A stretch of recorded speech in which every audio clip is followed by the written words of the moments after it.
The city of Xinor never slept. Neon lights painted the streets in shades of blue and purple. Flying cars passed above, leaving silver trails in the air. But among all this life and movement, one figure never changed, an alien girl named Lyra. Every evening when the twin suns set behind the tall glass towers, she walked to the same corner of the city. She stood there quietly, looking up at the darkening sky, her silver eyes full of hope. People whispered when they saw her. "Look," said a street vendor, "she's still waiting." "For how long now?" another asked. 500 days, came the reply. 500 sunsets in the same place. Lyra never answered the whispers. She didn't need to. Her heart knew only one truth. He promised he would come back. Her long white hair shimmered under the streetlights. Around her neck hung a small broken communicator, half covered with scratches. It was a human device, old and strange, just like the man who gave it to her. His name was Commander Ryan, a human explorer who had crash-landed on her planet 2 years ago. He was wounded and alone. Lyra had found him in the desert, saved him, and cared for him. They became friends first, then something more, something neither of them had words for. Ryan would talk about the stars, about Earth, and about the way humans always looked for meaning in the unknown. "I will come back for you, Lyra," he said one night, his voice soft under the alien moons. "When the stars line up again, I'll return. Wait for me," and she promised she would. Then one morning, he was gone. His ship was repaired and his duty called him home. Before leaving, he placed the communicator in her hand. "This will blink when I'm close," he said with a smile. "When it does, look at the sky. That was 500 days ago." The communicator never blinked again. Until tonight, Lyra was standing at the corner, the cool wind brushing against her pale skin. The streets were quiet now. Only the hum of a drone filled the air. She looked up at the 2 moons, then it happened. Beep. A faint red light flashed on the communicator. Once, then again. Her eyes widened. For a moment she forgot how to breathe. "Ryan," she whispered. "Is it you?" The light blinked faster. She pressed the small button on the side, the same way he had shown her long ago. Static filled the air, soft, broken noise, and then a voice came through. A human voice, but it wasn't clear. Just a few words broken by distance and time. "Lyra, wait, don't trust them." And then, silence. The communicator turned off. Lyra stood frozen. Her hands trembled as she held the small device. "Don't trust who?" she whispered to herself. Who sent this message? Ryan or someone else? Her heart raced. For 500 days she had hoped for a message, but now that it came, it brought fear instead of peace. She looked around. The street was empty. But she could feel something, a presence. A shadow moved behind a glass wall. The sound of mechanical wings filled the air. A government drone hovered above, its red lens focusing on her. It scanned her face, then flew away into the night. Something was wrong. She could feel it. Lyra walked back to her small apartment. It was dark and quiet, filled with books and strange machines Ryan had left behind. She sat near the window, replaying the voice in her mind. Don't trust them. Who were they? The city council? The human embassy? Or maybe the ones who had taken Ryan away? She opened a hidden box under her bed. Inside was an old photo, Ryan standing beside her, smiling. The words written on the back said, "To the girl who believes in stars." A single tear rolled down her cheek. She touched the photo and whispered, "I still believe." Then she turned the communicator on again. Nothing. Dead silence. Still she waited. Outside, the night grew darker. The twin moons hid behind clouds. Lightning flashed in the distance. For a brief moment, Lyra saw something strange in the sky, a trail of light like a falling star. Her heart jumped. Maybe, just maybe, he was coming back. She ran to the rooftop, the wind blowing her hair wildly. She looked up, eyes wide. The light was moving, slow then fast. It wasn't a star. It was a ship entering the planet's atmosphere. She smiled for the first time in months. "Ryan," she whispered, "you came back." But then the communicator blinked again, bright red, and showed a message she had never seen before. Warning, unknown signal detected. Origin classified. Her smile slowly faded. If that wasn't Ryan, then who was coming? The night was silent, but Lyra's heart was not. It beat fast like a warning drum inside her chest. The red light on her communicator had gone dark again, but her mind could still hear the broken words. Don't trust them. She sat on the edge of her bed, staring at the small metal device in her hands. For 500 days, she had begged for a signal, a voice, any sign from Ryan. And now, when it finally came, it brought only confusion and fear. Who are they? She whispered to herself. And why now? Her apartment lights flickered for a moment. The city of Xynor was alive outside. Hover cars flying, screens glowing with news, people walking with mechanical pets. But Lyra's world had suddenly grown small, filled with questions she couldn't answer. She looked again at the communicator. Don't trust them. Ryan's voice, or something like it. But what if it wasn't him? Lyra put on her long gray coat and stepped out into the cold night. The twin moons were half hidden behind the clouds, and a fine mist covered the streets. She walked fast, head down, through the narrow alleys of the lower city. Here machines were old and dirty, and people spoke in low voices.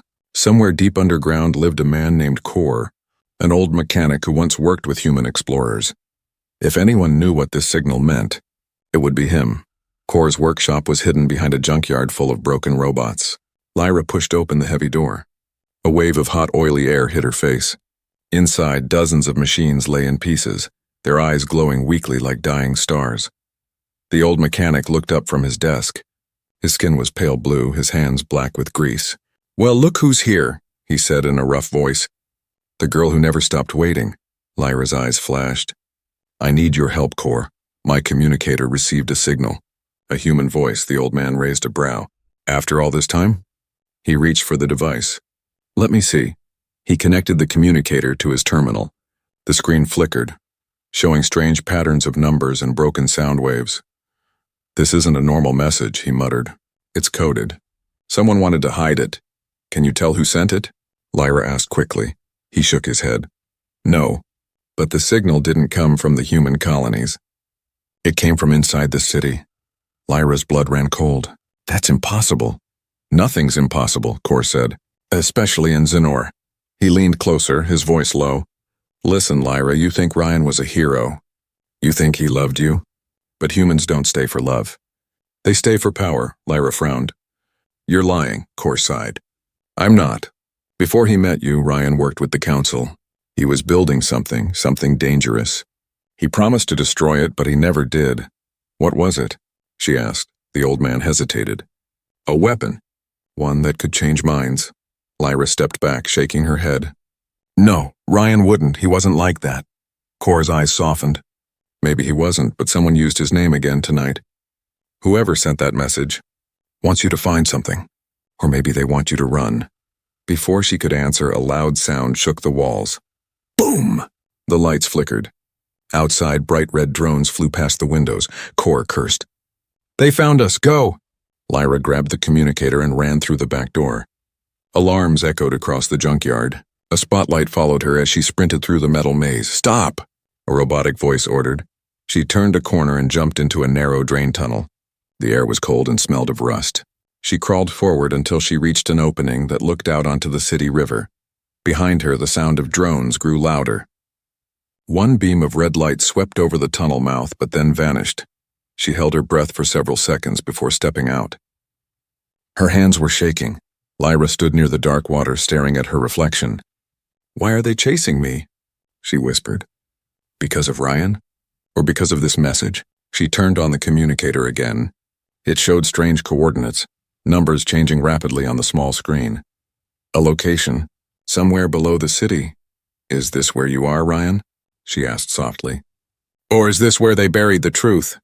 The wind howled, and the city lights reflected like broken stars in the river. Lyra clenched her fist. She was tired of waiting. The time for standing at the corner was over. If you're out there, she said, looking up at the sky, I'm coming to find you. She pulled her hood over her head and walked into the shadows, unaware that far above her, a camera lens turned and followed her every step. On a silent rooftop, a figure in black armor watched her through a red scope. He spoke into a small communicator. Target found. She has the device. Begin Phase 2. The city of Xynor looked peaceful from above, but deep under its glowing streets were layers of darkness, forgotten tunnels, sealed labs, and silent machines that had not seen light for years. Lyra followed the coordinates that appeared on her communicator. The numbers led her to the old district, a place no one visited anymore. The buildings were cracked, the air smelled of dust and iron, and the only sounds were the echo of her own footsteps. She stopped in front of an ancient elevator shaft covered with warning signs. The door was locked with rusted metal, but the communicator blinked again, soft blue light flashing like a heartbeat. She pressed the device against the control pad. A mechanical voice said, "Access granted." "Welcome, Commander Ryan." Lyra froze. "Ryan?" she whispered. Then the door opened with a hiss. The elevator moved down slowly, deeper and deeper beneath the city. Lights flickered around her, and the walls changed from metal to smooth white panels. It felt like entering a different world. When the elevator finally stopped, a soft mist filled the air. The doors opened into a massive underground chamber, silent, cold, and full of machines. Rows of glowing tubes lined the walls, each one filled with blue liquid. Inside them were humans. Lyra's breath caught. No, it can't be. There were dozens of them, maybe hundreds, floating in stillness, their faces peaceful as if sleeping. But she saw something that made her heart stop. One of the pods had a label, Commander Ryan, status unknown. She ran closer, pressing her hands to the glass. It was him. His face was pale, his hair floating softly in the blue light. He looked exactly the same as the day he left her. "Brian, you're alive?" she whispered. "You were here all along?" A soft voice echoed through the room. "He cannot hear you." Lyra turned quickly.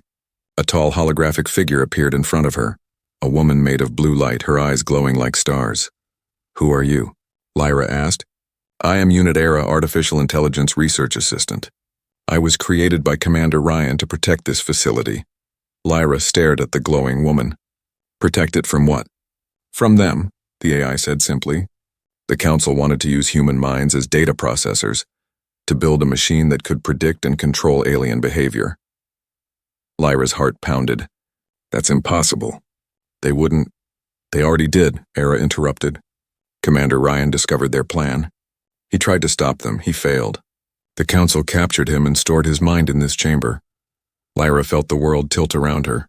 He didn't leave me. He was taken." "Yes," Era said. "He believed you would find him one day." Tears filled her eyes. For 500 days she had thought he broke his promise. Now she realized he never had the chance to return. Era continued, her voice calm but cold. "This facility is not safe. The Council erased its existence from public records. They will destroy it once they know you are here." "How do I free him?" Lyra asked quickly. The AI paused. "You cannot free his body, but his mind, his consciousness, is still active in the system. You can reach him through the core." "Then take me there," Lyra said. "Follow me." Era's glowing form floated through the corridor. Lyra followed, her communicator lighting the way. They passed through long halls filled with strange machines, old documents, and broken symbols of the Human Council. At the end of the corridor stood a large circular door, covered in warning lights. "Beyond this point is the core," Ira said. "But be careful.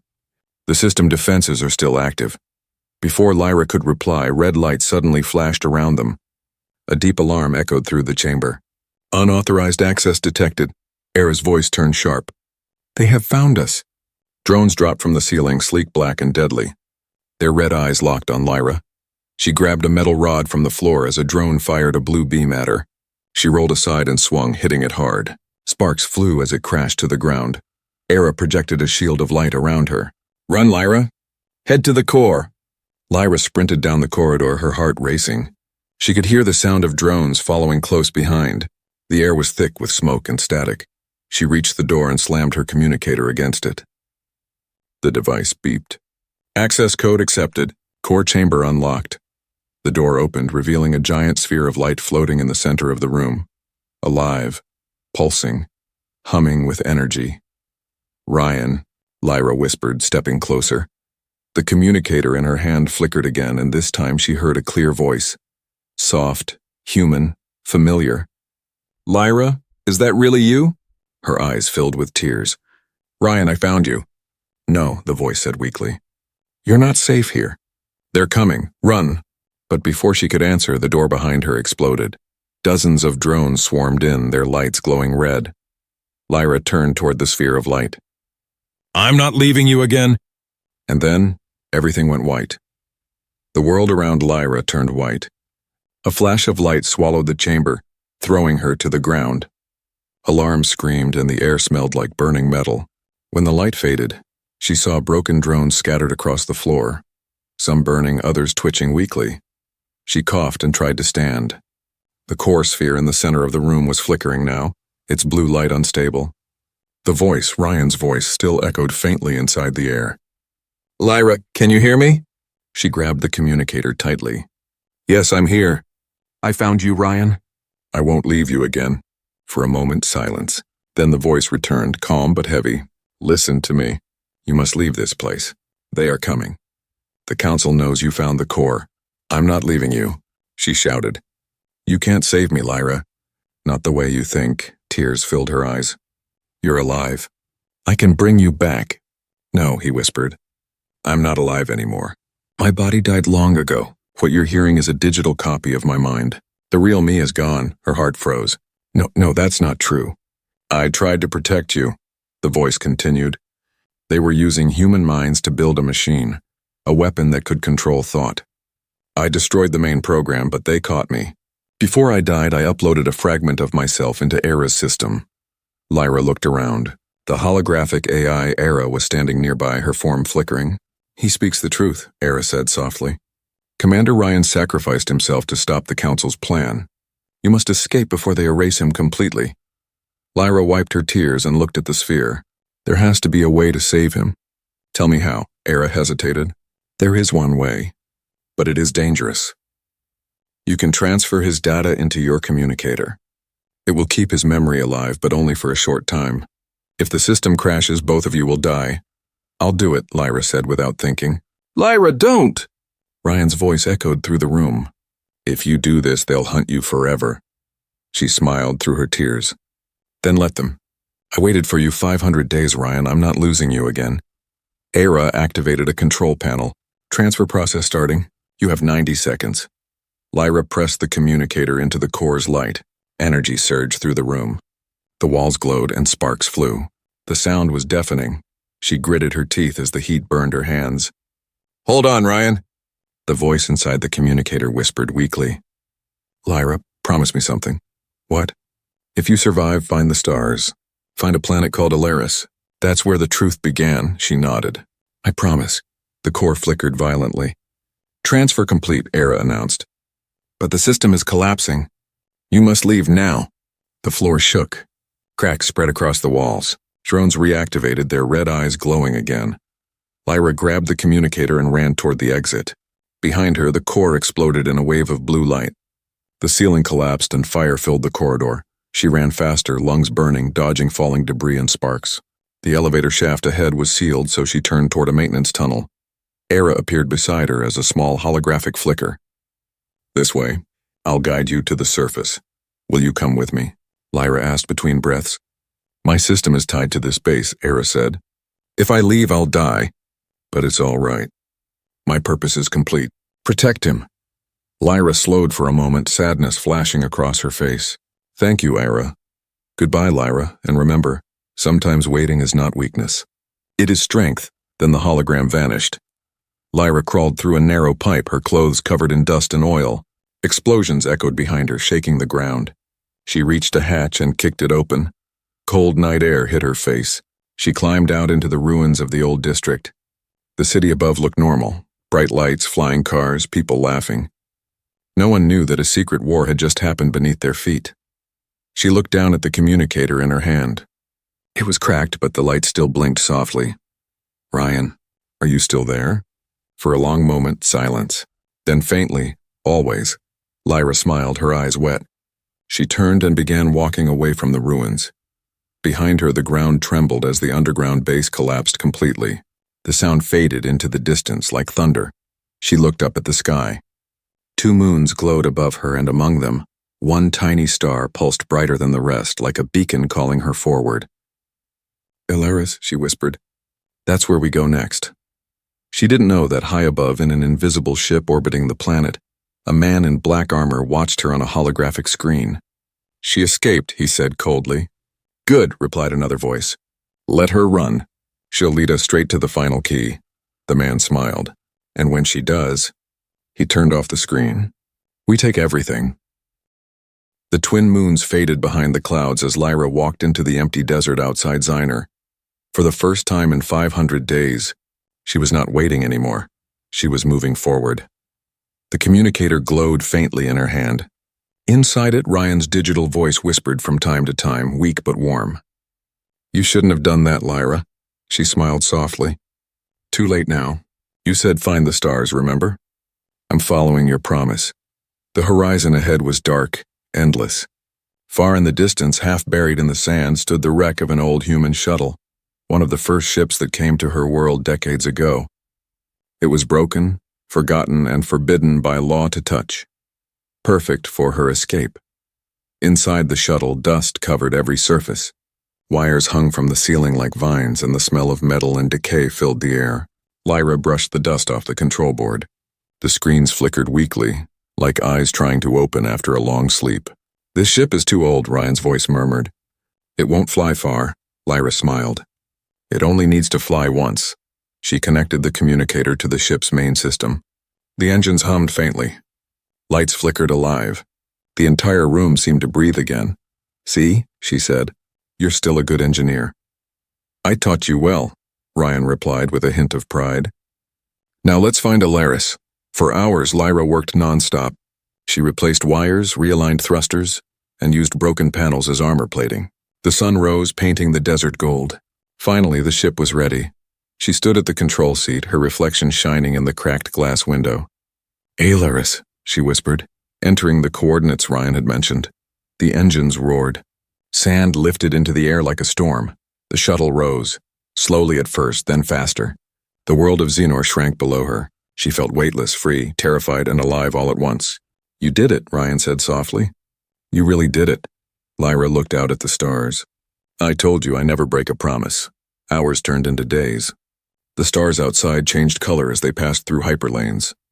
The silence of space wrapped around them like an endless dream.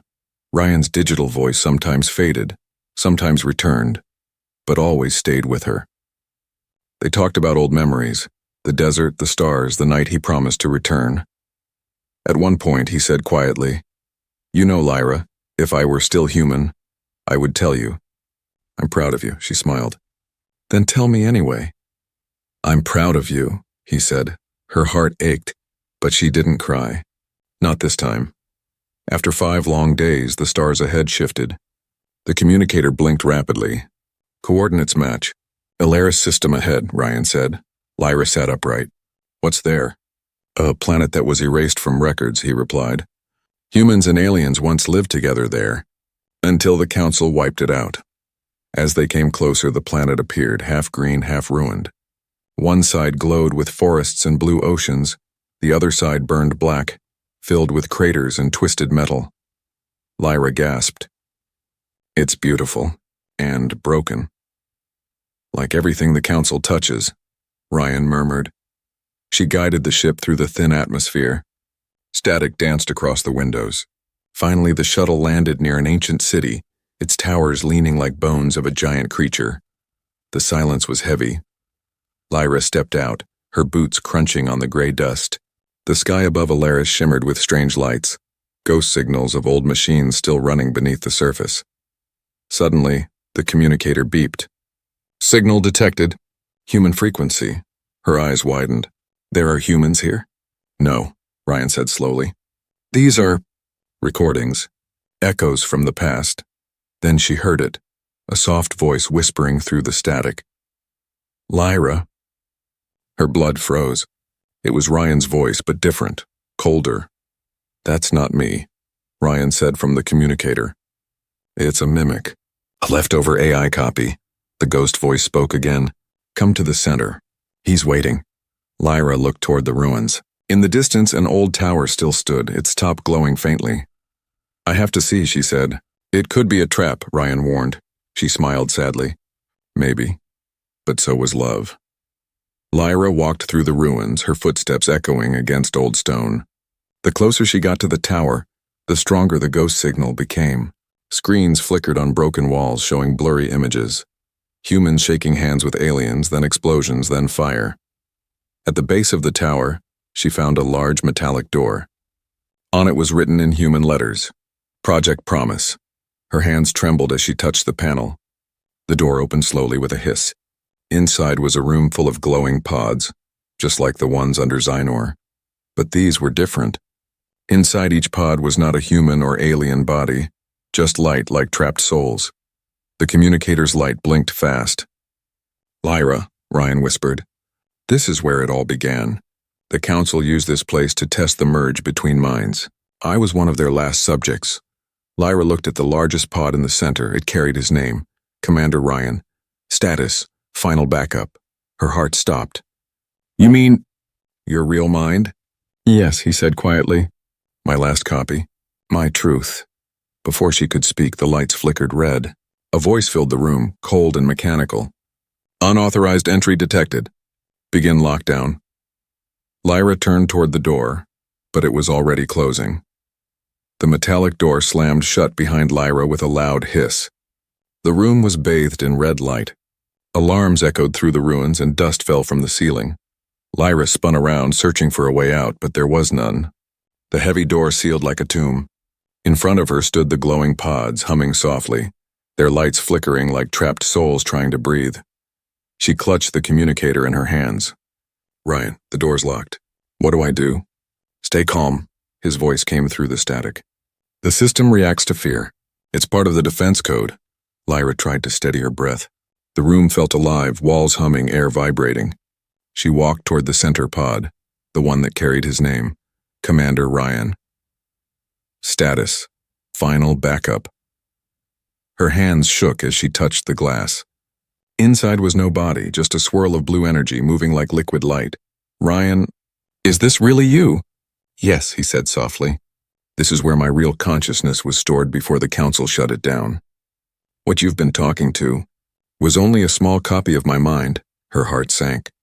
Then the voice inside my communicator, "It's not you." "It's me," he replied, "but only part of me. A broken echo. The real me, the complete version, is inside this pod, waiting, just like you waited for me." Lyra's throat tightened. "I waited for you 500 days, Ryan. You promised you'd return." The pod glowed brighter. "I did return," he said, his voice filled with pain. "But not in the way I wanted." The alarms faded. The air turned still, heavy with silence. "Tell me everything," Lyra whispered. The lights dimmed and holograms appeared around the room, memories frozen in time. She saw Ryan, alive and human, standing beside scientists. Machines hummed. Aliens and humans worked together. "This was Project Promise," Ryan explained. "It began as peace between humans and your people. We wanted to share knowledge, but the Council twisted it. They used minds, human and alien, to build a system that could predict every choice, every emotion." Lyra watched the hologram of soldiers dragging him away. "They used you?" "I found out too late," Ryan continued. "They wanted to erase free will. I destroyed their main core, but they captured me. Before they killed my body, I uploaded myself here, into the system, so that one day if someone found me, the truth would live again." Lyra felt her chest tighten. "So all this time your promise wasn't to come back physically?" "No," he said.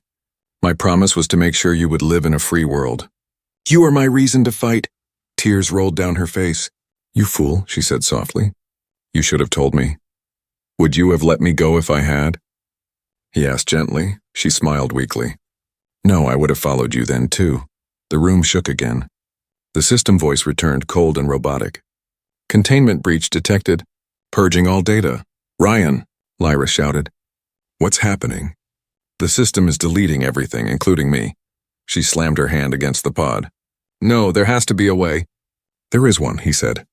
"You can transfer my complete mind into your ship's memory, but you'll have to stay connected during the process.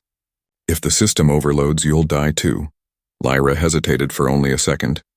Then she placed the communicator on the console. "Do it." "Lyra, no arguments," she said, tears in her eyes. "We finish this together." Energy burst from the pod. Streams of blue light wrapped around her like rivers of electricity. Her hair lifted, her skin burned, but she didn't move. "Stay with me," Ryan's voice said, fading in and out. I'm not going anywhere, she shouted through the noise. The lights grew blinding. The room began to collapse, chunks of metal falling from the ceiling. Then silence. The red lights turned off. The pod stopped glowing. The communicator in her hand blinked once, green. Transfer complete, Ryan whispered. I'm here. Inside your ship's system now. Lyra fell to her knees, exhausted but smiling. We did it. You saved me, he said softly. But now you have to leave. This planet is dying, she looked up. The walls cracked, releasing bright energy. Outside the door, she could hear the tower rumbling.